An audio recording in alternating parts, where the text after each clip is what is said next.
بسم اللہ الرحمن الرحیم۔ جیسا کہ بنی اسرائیل پر اللہ تعالیٰ نے لعنت کی، تو جب کسی قوم پر لعنت پڑتی ہے تو ان کے اندر وہ لعنت اس شکل میں ظاہر ہوتی ہے کہ اس قوم میں کے لوگوں کے اندر سربرآوردہ لوگ جو ہوتے ہیں ان کی اندر ڈھٹائی اتنی پیدا ہو جاتی ہے کہ وہ کلام الہی کو سننے کے بعد، یعنی قرآن کے احکامات سننے کے بعد، وہ اپنے آپ کو بدلنے کی بجائے وہ قرآن کو بدلنا شروع کر دیتے ہیں۔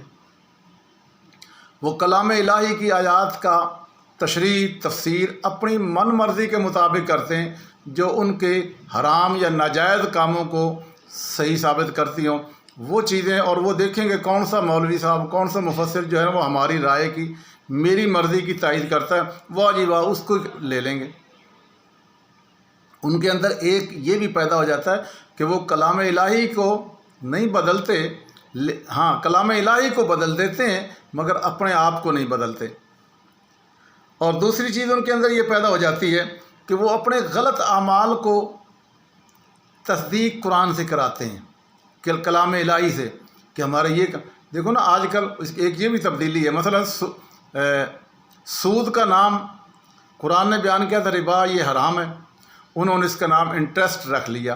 جناب یہ تو فائدہ انٹرسٹ ہے۔ شراب کو حرام کرا دیا، اس کا نام ہم نے وسکی رکھ دیا۔ اسی طرح اور ناجائز کام بہت سارے، نماز قائم کرنا، نماز 5 وقت کی پڑھنے کا قرآن نے کہا تھا، انہوں نے اس کا نام قائم رکھنا کر لیا۔ وہ کہتے ہیں ہماری ہر وقت کی نماز ہی ہے، اور وہ یہ نماز نہیں پڑھتے۔ تو یہ ساری کلام الہی کی یعنی تحریف اور کلام الہی کو بدلنا ہے۔ جب کسی قوم میں لعنت پڑتی ہے نا تو ان کی سوچوں پر وہ الٹی مت ہو جاتی ہے، ان کی پنجابی کہتے ہیں نا پٹھی مت ہو جاتی ہے، وہ برے نو اچھا اور اچھے نو برا کہنے لگ جاتے، وہ قرآن کی غلط تعویلیں کرنے لگتے ہیں۔ وہ قرآن کے اور کلام الہی کو اسی طرح اس کے ساتھ کرتے ہیں جس طرح ہمارے عدالتوں میں انسانی بنائے ہوئے قانون کے ساتھ وکیل لوگ کرتے ہیں۔ کوئی اس کی ٹانگ ادھر کھینچ کے لے جا رہا ہے، کوئی ادھر کھینچ کے لے جا رہا ہے، وہ اپنی من مرضی کی باتیں ہماری عدالتوں میں ہم رات دیکھ رہے ہیں۔ تو وہ کلام الہی کے ساتھ بھی یہی کچھ کرنا شروع کر دیتے ہیں۔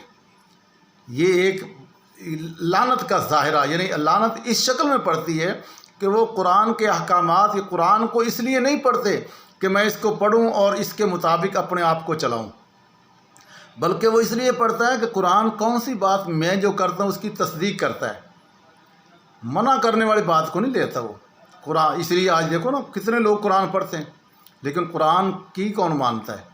اسی کو بزرگان دین فرمایا کہ ایک ہے قرآن کو ماننا، ایک ہے قرآن کی ماننا۔ اللہ کو ماننا، اللہ کی ماننا، رسول کو ماننا، رسول کی ماننا۔ رسول کو کافر بھی مانتے ہیں، آج بھی انڈیا کے کئی لوگ ہیں وہ ہندو، لیکن حضور کو مانتے، کس طرح نعتیں پڑھ کے کہہ رہے ہیں، لیکن حضور کی تعلیمات کو وہ کیوں نہیں اپناتے؟ ہم بہت سارے پاکستانی بھی اور مسلمان بھی نبی کو تو مانتے ہیں، لیکن نبی کی کتنے لوگ مانتے ہیں؟ تو میں نے یہ دیکھنا ہے کہ میں قرآن کو تو مانتا ہوں، قرآن کی مان رہا ہوں۔ ہم قرآن پر رکھا ہو نا کہیں کتاب قرآن کی، تو اس کو پیٹھ نہیں کرتے۔ آپ نے دیکھا ہوگا کچھ لوگ پیٹھ نہیں کرتے، اتنی دور تک منہ کر کے چلے جاتے ہیں، لیکن قرآن کے سارے احکامات کو پیٹھ کی ہوئی ہے۔ اللہ ماشاء اللہ کو چند احکامات ہیں ان کو ہم مان رہے ہیں، اور قرآن کے اکثریت کو قرآن جن کاموں سے روکتا ہے، اور جب میری اوپر نفس اور شہوات غالب آ جائیں، میری مرضی ہو نا، تو میرے سامنے قرآن کی آیت کو پڑھ دے تو میں کہنا چل تو بڑا مفتی، چل اپنا کام کر۔